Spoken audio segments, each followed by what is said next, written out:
আর কিছুক্ষণের মধ্যেই সাংবাদিকদের মুখোমুখি হচ্ছেন মমতা বন্দ্যোপাধ্যায়। তার আগে আপনাদের দেখাই নবান্ন যাওয়ার পথে ইউনাইটেড মিশনারি হাই স্কুলে, গার্লস হাই স্কুলে মুখ্যমন্ত্রী মমতা বন্দ্যোপাধ্যায় হঠাৎ হাজির। মিশনারি গার্লস হাই স্কুলে মুখ্যমন্ত্রী মমতা বন্দ্যোপাধ্যায় আচমকা স্কুলে হাজির। স্কুলে গিয়ে অভিভাবকদের সঙ্গে কথা বলবো প্রতিনিধি আবিরের সঙ্গে। আবির, মাধ্যমিক পরীক্ষা চলছে, এখানেও নিশ্চয়ই মাধ্যমিক পরীক্ষা, এবং সেখানে অপেক্ষারত যারা মা বাবা তাদের সঙ্গে কথা বললেন।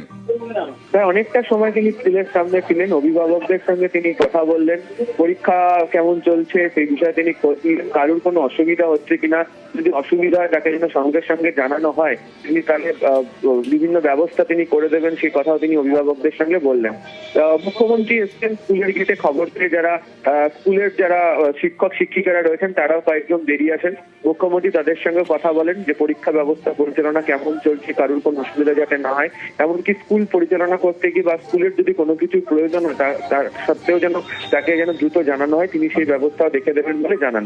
প্রায় মিনিট 10-15 সময় তিনি সেখানে ছিলেন। প্রত্যেকের সঙ্গে কথা বলার পর তিনি নবান্নের উদ্দেশ্যে তিনি রওনা হন। হঠাৎ করেই এই স্কুলে গেলেন, মাধ্যমিক পরীক্ষা চলছে, আসলে জনসংযোগটাও সেরে নিলেন এইভাবেই। আবির, সুতোষ মুখার্জি রোডে স্কুল, এর আগেও তিনি বিভিন্ন সময় ওকে, থ্যাংক ইউ।